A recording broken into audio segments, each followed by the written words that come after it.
Hello, boys and girls. Welcome to our modelled read for today. I'm excited that you are here with us to listen to a story. Okay, my learning intention today is that I'm listening to a book being read with fluency and expression, and I'm learning to make predictions as a reading strategy. The success criteria is that you can apply fluency and expression when reading text on your own, and that you can make a prediction about a book based on what you see and read. Okay, so for today's activity, you do need a piece of paper and a pencil. So press pause and go and get that now. Okay, on your piece of paper, you need to write the title Predicting. You need to write 3 columns before, during, and after. So press pause and do that now. Okay, boys and girls, here is our text cover for today. Over here. And the title is Don't Hog the Hedge. Now readers, good readers, predict. They think about what the title is and they look at the pictures as well as their own experiences to help make predictions, so guesses about what the text will be about. Okay? So having a look at the title, Don't Hog the Hedge, and having a look at some of the pictures of the characters that might be in it. I have written my prediction and I have written, I think this book will be about a bossy mouse that tells a hedgehog not to be a hog. I think they all have a sleepover because I can see a nice snuggy warm beanie here. And I can see our bats asleep with some earmuffs on. In fact, all the characters look like their eyes are closed. But I made that prediction because I could see that this little mouse here is pointing his finger at the hedgehog. Okay, so you need to press pause now and write your before prediction. Okay, let's start reading. Don't hog the hedge. Goodness me, snorted Hattie the hedgehog. It's past September already. I haven't gotten time to play. I must finish my hibernation checklist. Water, bedding, toilet area, alarm clock. Now, when they hibernate, animals, they sleep for a very long time. So all of these things are very important. As the leaves grew crisper and the air colder, Hattie worked hard to prepare her winter home. She snuggled tightly into her cosy and comfortable hedge just in time for the big sleep. Just as she was drifting off, little footsteps caused her to open her eyes. Who could that be? She grumbled as she stuck her furry and slightly damp nose out of the hedge. 3 dormice, Dylan, Dexter, and Doris, popped up out of a patch of fallen leaves. We were just admiring the beautiful home you have made, Dylan squeaked. Could we stay here for the big sleep too? Your nest looks wonderfully warm and you have prepared it so well, so please don't hog the hedge. Not sure if the hedgehog's convinced. Well, my hedge is only really set up for 1, Hattie grunted. But as you're all only little, I can probably find some space for you just this once.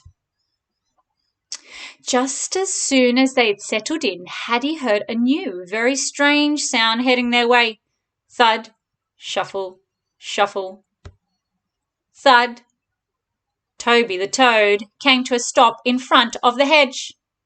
Hello, can I hunker down in that marvellous hedge of yours? He croaked loudly. Hunker down, I wonder what that word means. I think it means, can I stay in that marvellous hedge of yours? Your nest looks so comfy and you have prepared it so well. So please don't hog the hedge.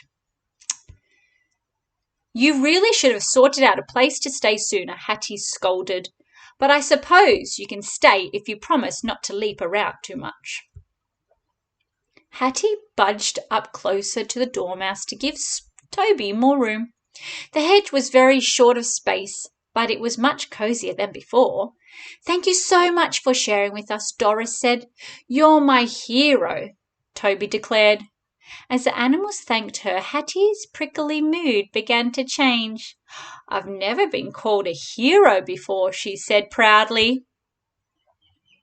She happily snuggled down tight into her leafy bed with her new companions, but just as her tired eyes gently closed, bzzz, a bumblebee appeared. "Sorry to disturb you all," she called, "but I can see that the home you have made is quite simply fit for a queen. And well, I am Queen Beatrice. Your nest looks so safe and you have prepared it so well, so please don't hog the—" Yeah. You don't need to ask, Your Majesty," Hattie chuckled. "Just come on in and make yourself at home." Okay, boys and girls, we're in the middle part of the book and you now need to do your during prediction. Okay, so in that middle column, you need to write about what you think might happen next.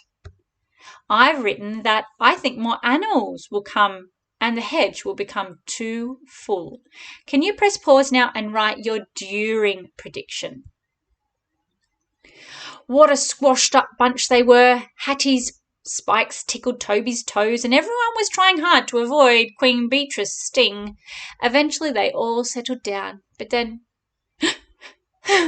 sob, sniffle, sob. Wah! Billy, a young and very upset bat, floated gently down beside the hedge. "I'm lost and I can't find my family," he sobbed. "Can I hang out in your company for a little while?" Which means, can I stay with you? Hattie looked around at her cramped little shelter. "I don't think there's any hedge left to hog," she said. "We simply cannot all fit in." But then she did something totally unexpected. I wonder what she's going to do. "You can have my space," Hattie offered. She stepped out of the hedge to make room for the lost little bat. But then her friends did something even more unexpected. They all stepped out of the hedge as well.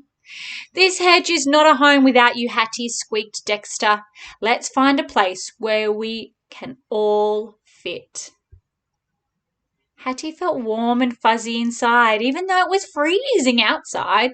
So they set off and found a new, more perfect spot for their big and well-deserved sleep. And they found Billy's family there too. And there's the checklist: water, bedding, toilet area, alarm clock, and friends.